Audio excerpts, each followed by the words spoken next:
Olá, amiga, olá, amigo do Fim de Talk, tudo bem com vocês? Eu sinceramente espero que sim. Edu Pires aqui para mais um papo super bacana que acontece todas as sextas-feiras. Dessa vez vamos para o terceiro episódio da série especial que fizemos sobre o Drex, a nossa CBDC, o nosso real digital, a nossa moeda de Banco Central. Se você perdeu os dois primeiros episódios, não tem problema, eles estão aqui no YouTube. Acesse o nosso canal, inscreva-se, ative as notificações e assista.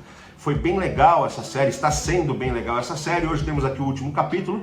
No primeiro episódio, na sexta-feira retrasada, falamos um pouco sobre a história da criptoeconomia, do Bitcoin, que é tido como o ponto de referência para lançamento da criptoeconomia lá atrás. Depois, no episódio da semana passada, abordamos o Drex em si, como é que isso se iniciou lá atrás no Banco Central, como é que as discussões se deram, em que pé que está, como é que estão os pilotos, quem são os players envolvidos.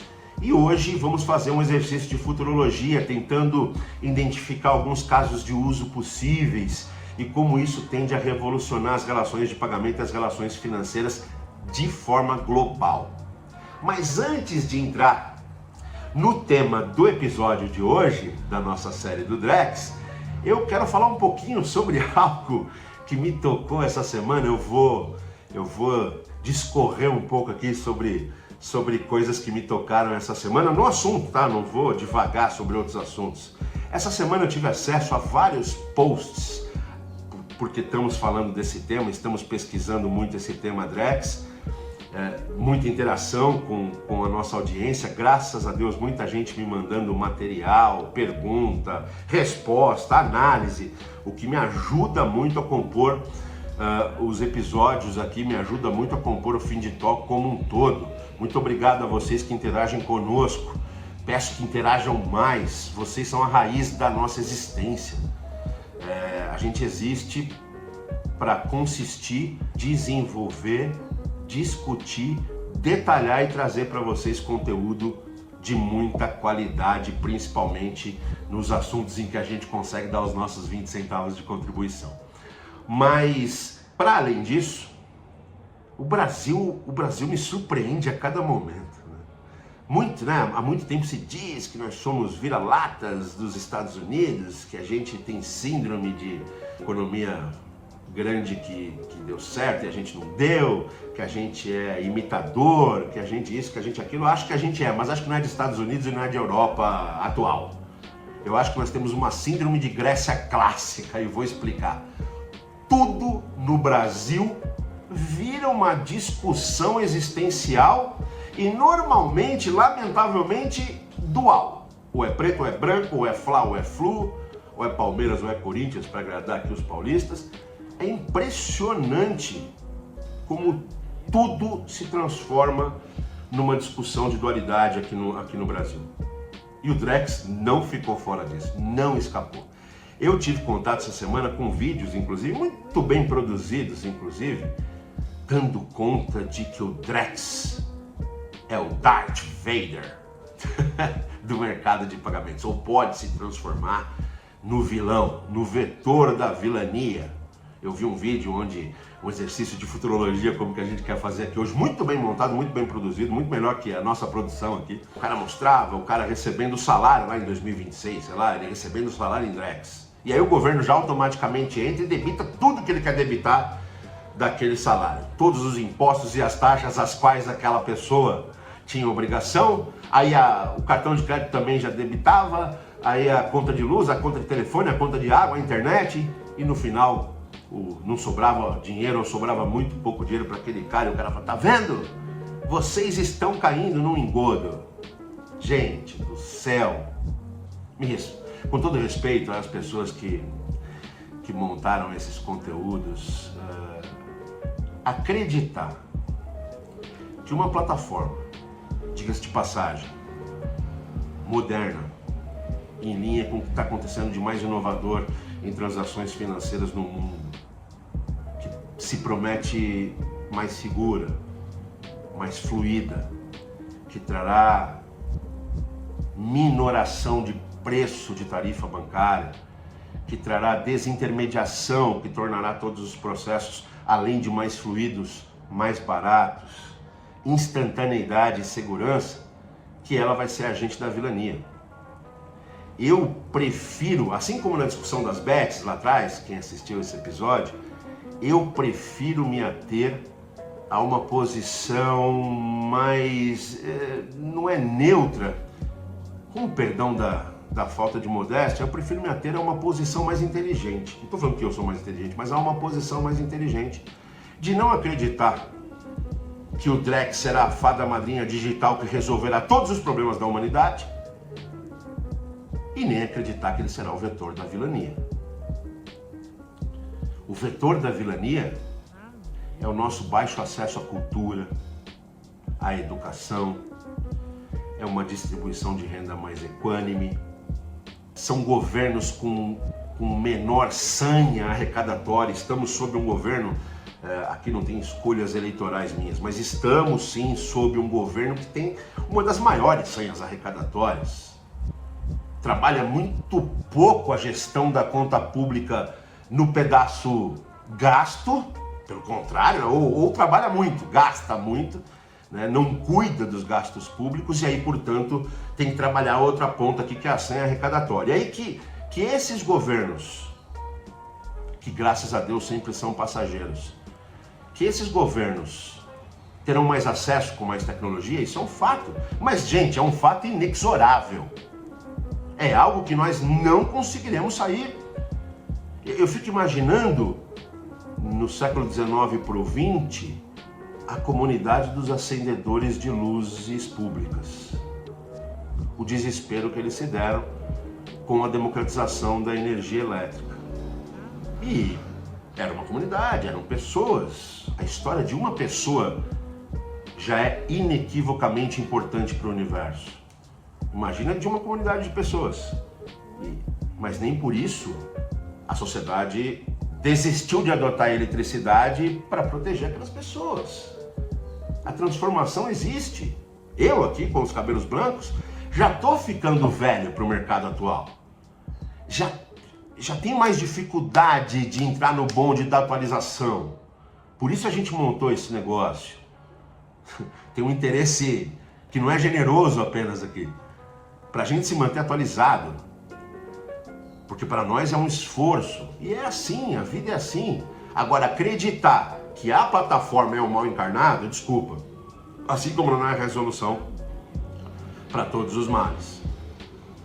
Ela não é definitivamente o vetor. Então, peço a vocês que sim, acessem esses conteúdos. Todas as visões, todas as perspectivas são importantes para compor o seu conhecimento. Mas analisem de forma crítica. Nada é branco ou preto. Entre o branco e o preto existe uma infinitude de matizes que são importantes serem considerados. Não acho, de novo, que o Drex será a resposta a todos os nossos problemas. Será para muitos. E a gente vai discutir, é o tema do episódio de hoje.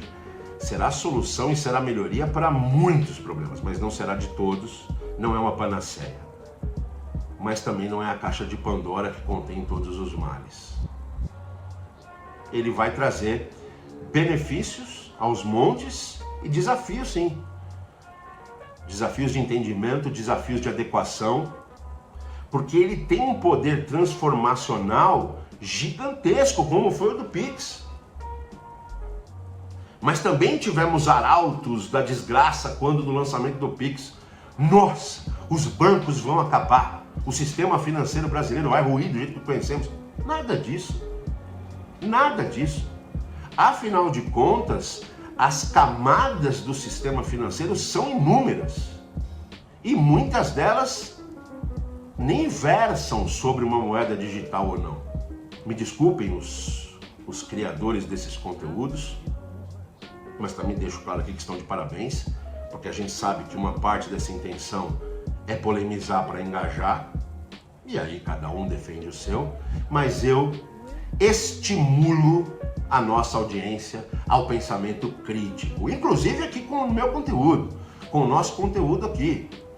Questionem, nos escrevam. Eu amo os contatos de elogio. Óbvio, eu não sou maluco, mas eu dou muito valor para os contatos de questionamento. E eu tento responder principalmente a esses com bastante brevidade. Então vamos lá. Dito isso, porque me tocaram esses conteúdos dessa semana, me tocaram de verdade. Falei, pô, já vem os arautos da desgraça, pô. E desgraça, infelizmente, dá mais ibope que felicidade, né? Certamente a morte do querido Maguila, personagem folclórico de nosso esporte, para os mais novos, o pugilista peso pesado brasileiro que encontrou mais sucesso mundialmente. A gente teve lendas do boxe, né? Éder Joffre, que está no Hall da Fama, um dos maiores pugilistas de todos os tempos, mas ele era galo, peso pena. O Maguila foi o primeiro pesado que chegou longe, que disputou título mundial, que teve lutas com grandes personalidades. Além de ser uma figura humana interessante, né? Com uma fala engraçada, enfim, para os mais novos que não conheceram, o Maguila faleceu ontem. Mas por que eu estou dizendo isso? Porque certamente a notícia do falecimento trouxe muito mais engajamento do que a notícia do casamento, a notícia do nascimento do filho, ou a notícia dele, mesmo sendo um homem mais duro pela vida, tendo assumido com muita dignidade um filho que é homossexual. Essas coisas deram menos engajamento. Então, parabéns aos criadores desses conteúdos, não fiquem bravos comigo, mas eu não creio na bonança definitiva através de um instrumento financeiro, e também não acredito no mal soberano e supremo através de um produto e serviço financeiro. Então, acessem esses conteúdos, mas com as suas visões críticas em dia, tá bom? Vamos lá aos casos de uso, exercício de futurologia. Pensei bastante, recebi um monte de material essa semana, estudei pra caramba. Eu não vou conseguir tratar nem 0,5% de todo o conteúdo que eu recebi, discuti, estudei ao longo da semana, mas vou tratar aqui algum conteúdo para trazer para vocês pelo menos um vislumbre quão revolucionária pode ser essa nova tecnologia. A gente já falou nos 2 primeiros episódios, e é o exemplo que está sendo mais usado, é o exemplo da venda e compra de carro, né?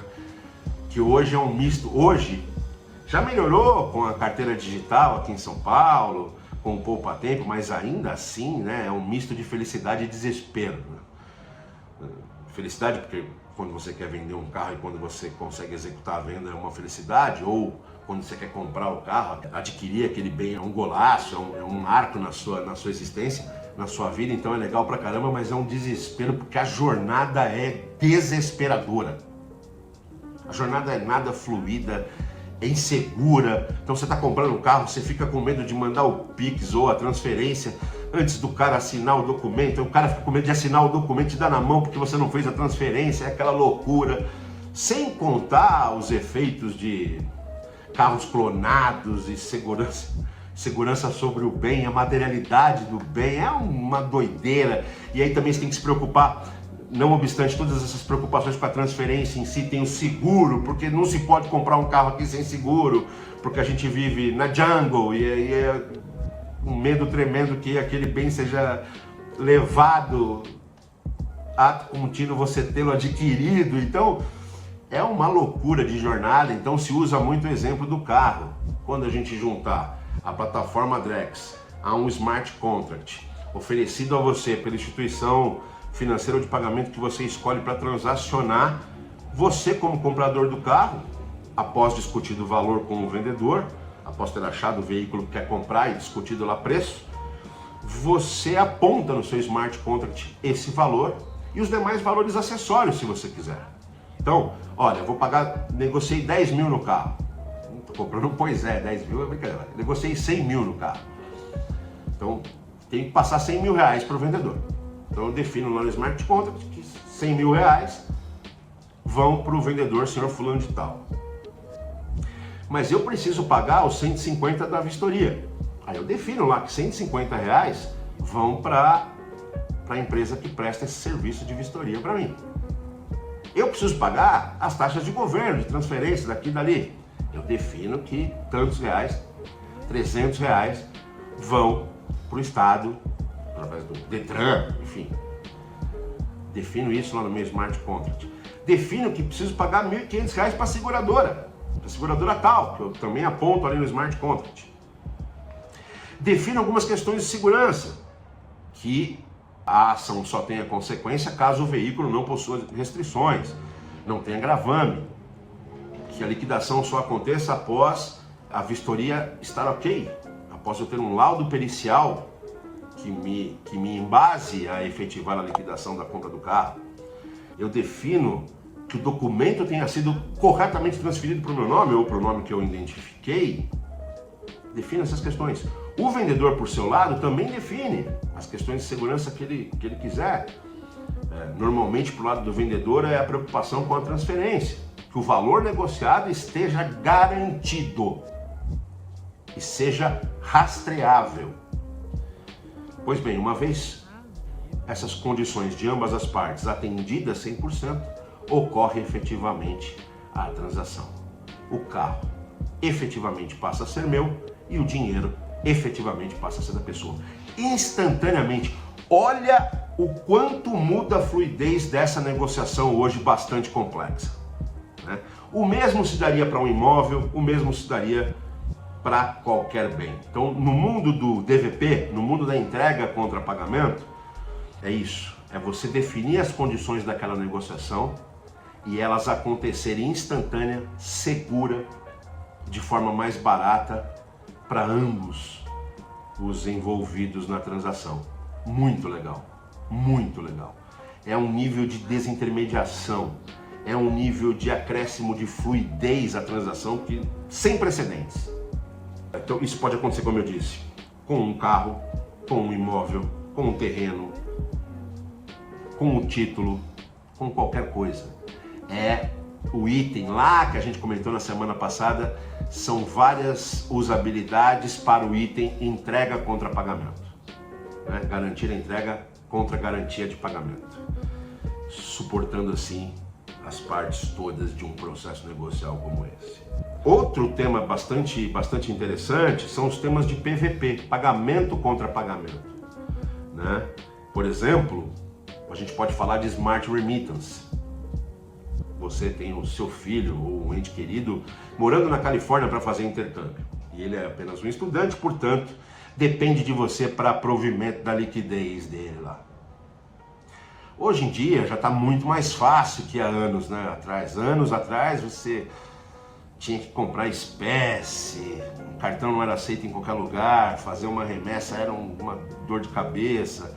O jovem tinha que ir até uma loja que fazia o remittance, num balcão de loja, pegar numerário que você tinha remetido e demorava dias, e às vezes o cara tinha urgência de acesso a uma liquidez. Era uma loucura de prazo, uma loucura de insegurança, uma loucura de fluidez. Era tudo muito ruim. E uma loucura de preço. Era tudo muito caro, porque eram muitos processos, era muita manualidade. Era muito... Lá atrás, gente, era o trânsito da moeda. Vocês imaginam, né? A moeda tinha que transitar, a moeda em espécie. Quão caro é você transitar a moeda? Então, num caso de remittance, então Pires, como que eu uso o Drex? Você imagina o seguinte, imagina que o teu provedor também te oferece uma plataforma. Uma das possibilidades, você aqui no Brasil, precisando mandar $1.000 para o seu filho. E nesse mesmo momento nos Estados Unidos, em algum lugar dos Estados Unidos, não ao redor do seu filho, em qualquer lugar dos Estados Unidos tem alguém, um executivo de multinacional precisando vir ao Brasil e precisando comprar 5 mil e poucos reais. Você sobe para a Drex os seus 5 mil e poucos reais que correspondem a $1.000 americanos, você sobe para a Drex na sua plataforma, o americano que precisa comprar 5 mil e poucos reais, sobe $1.000 dele para a CBDC americana e você coloca isso num leilão, numa plataformazinha de leilão digital lá nos Estados Unidos. Quem quer 5 mil e tantos reais por $1.000? Esse cara olha e fala, tá no preço que eu imaginei, eu quero, deu match, casou. A transação ocorre lá em cima entre as CBDCs, existe a troca automática de titularidade dessas CBDCs, automática, simultânea, instantânea, e seguramente o seu filho passa a ser detentor lá nos Estados Unidos de $1.000. E o americano John Smith passa automaticamente a ser detentor de 5.600 Drex, o equivalente a 5.600 reais. Olha o quão mais simples, mais barata, mais fluida e mais segura será essa transação. Então aqui um exemplo de pagamento contra pagamento. Olha que coisa incrível. Olha que fantástico. O mesmo se daria para pagamento de serviços lá fora.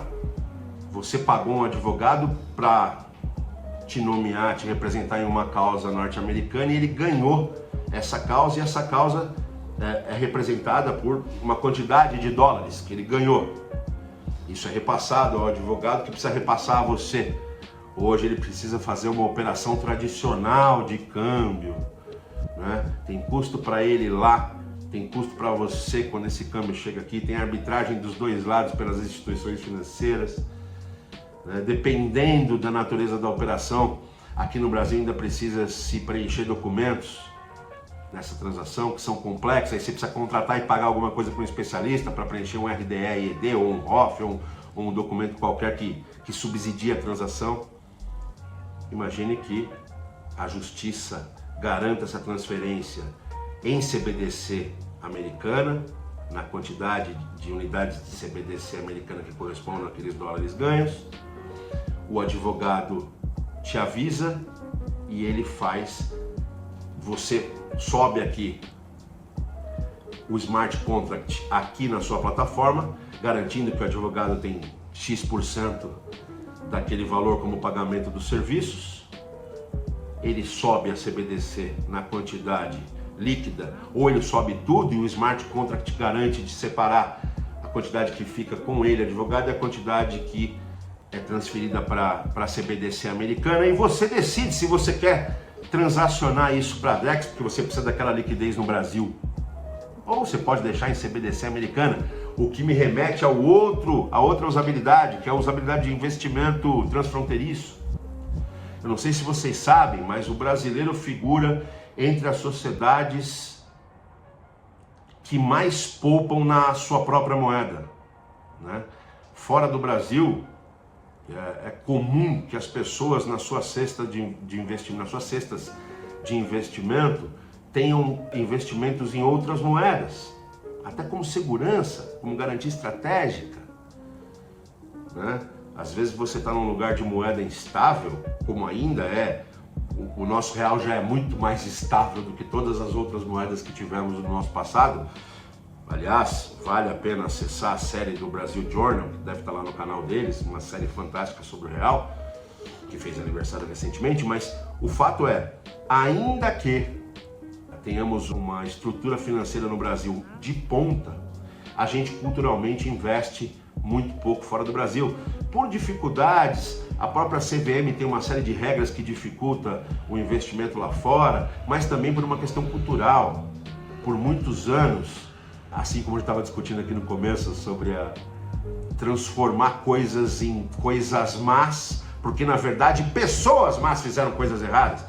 Então, aqui no Brasil, se falar de câmbio por muito tempo, que é uma operação absolutamente normal no mundo inteiro, transacionar entre diversas moedas é uma coisa normal, é uma coisa necessária, mas aqui no Brasil era palavrão, porque quem usava câmbio no passado eram só as pessoas que queriam fazer malversação de dinheiro público, ou corrupção, ou fraude, ou ocultação de patrimônio, né? Falar de offshore. Offshore é um instrumento extremamente interessante para você fazer gestão financeira e administrativa e governança de algumas empresas, principalmente quando elas se prestam a serem globais. Mas aqui no Brasil o offshore era sinônimo de deputado caçado picareta. Então a mesma coisa se dava para a nossa poupança. Quase 90% da nossa poupança é exclusivamente em reais. Isso não é assim em nenhum país do mundo, inclusive nos nossos irmãos sul-americanos. Os uruguaios têm mais poupança em moedas estrangeiras do que no peso uruguaio. Os argentinos, mas eles tiveram que fazer porque a economia deles fechou, é aquele caos. Excluindo isso, quando a Argentina ainda era liderança aqui no Cone Sul, ela já tinha sua poupança em várias moedas, uma questão de estratégia, de segurança, né? De dividir as suas cestas de investimento. A gente tem pouco, então você pode, nessa transação que a gente acabou, nesse caso de uso do ganho de uma ação judicial nos Estados Unidos, você pode manter esse dinheiro na moeda americana, na moeda digital, na CBDC americana, ou transformar em dólares numa conta que porventura você tenha, transformar em dólares reais, num saldo em dólares reais, eu deixaria em CBDC americana, pareada ao dólar, segura e digital. Ou você pode trazer para cá e fazer a transação para o Drex, e depois, a partir do Drex, você usar para os vários temas de usabilidade que a gente está tratando aqui hoje. Então a gente já falou de entrega contra pagamento, a gente já falou de pagamento contra pagamento, a gente já falou de investimento lá fora, muito facilitado pela existência do Drex e a sua coexistência com as demais CBDCs. O que se cria, em outras palavras, à medida em que mais países do mundo constituírem e consistirem as suas moedas de Banco Central, as suas moedas digitais, quanto mais moedas digitais tiverem, imaginem vocês, senhores, que foi criada a maior tesouraria descentralizada multimoedas interoperável da história da humanidade. Olha o tamanho disso. Pensem a esse respeito. Olha o tamanho disso. Eu certamente não vou conseguir citar. Nesse momento deve ter um moleque com muito mais capacidade, moleque aqui no bom e carinhoso sentido, como se fosse meu filho. Deve ter um moleque olhando para mim e falando, quê? Já tô lá na frente, my friend. E pensando em outras usabilidades. E o intuito final desse episódio é provocar essa curiosidade de vocês. É vocês pararem e começarem a rabiscar. E uma dica, comecem pensando sobre aquilo que os incomoda e os incomodou a vida toda. Remittance foi uma coisa que me incomodou a vida toda, por isso que eu pensei esse caso. Olha um outro caso impressionante, Trade Finance. A China, não é segredo para ninguém, o maior provedor de mercadoria do mundo todo. O maior trader do mundo todo na ponta vendedora, né? Danados, na ponta compradora também. São consumidores ávidos das nossas safras todas aqui.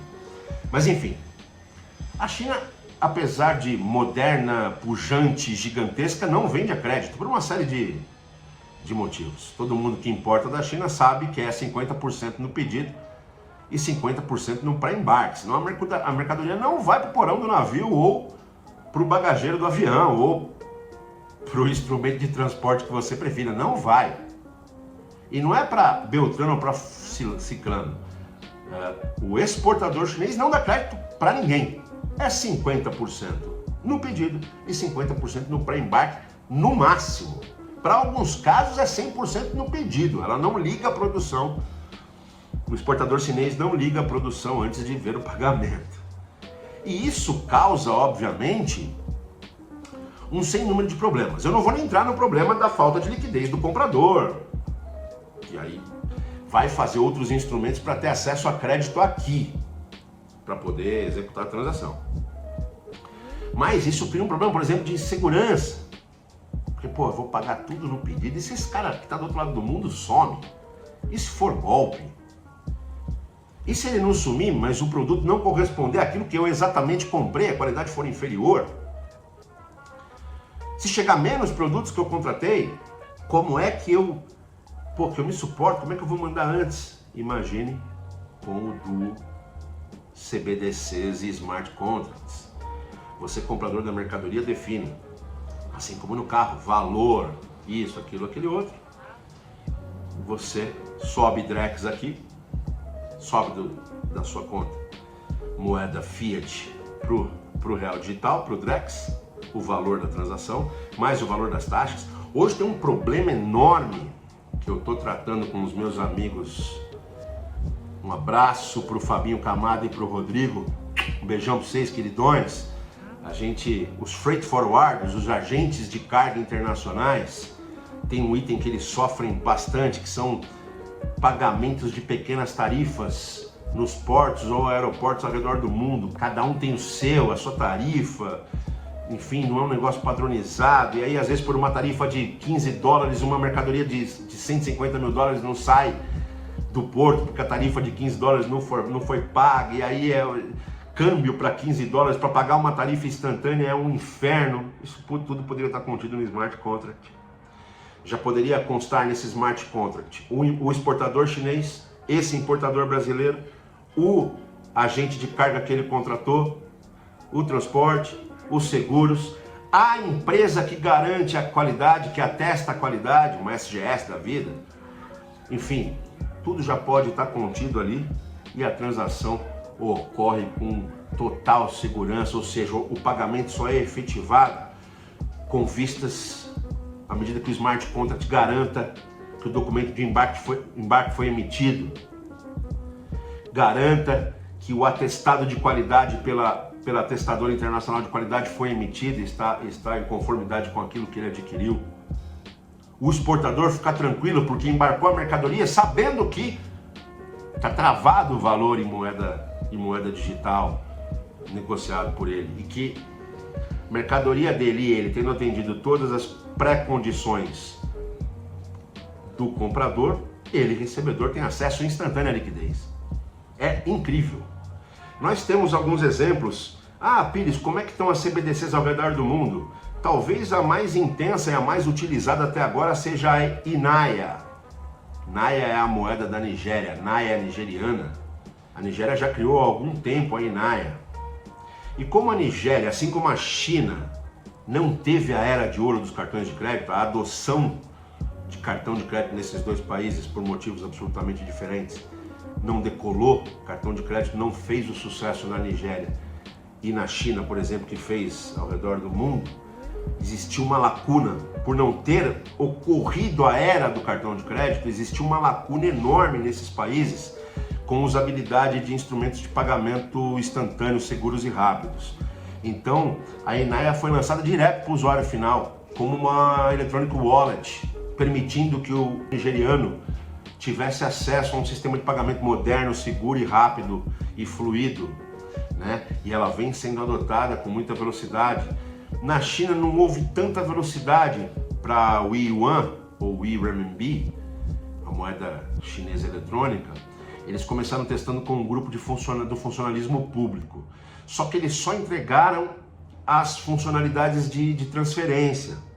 Eles não entregaram as funcionalidades acessórias que a Alipay e o WeChat, que são os dois maiores instrumentos de pagamento lá, já entregavam para esse funcionário. Então, a adoção ficou comprometida. Então, por exemplo, eu acompanhei uma resposta de um chinês à pesquisa dizendo: eu não deixo meu salário lá porque não atualiza.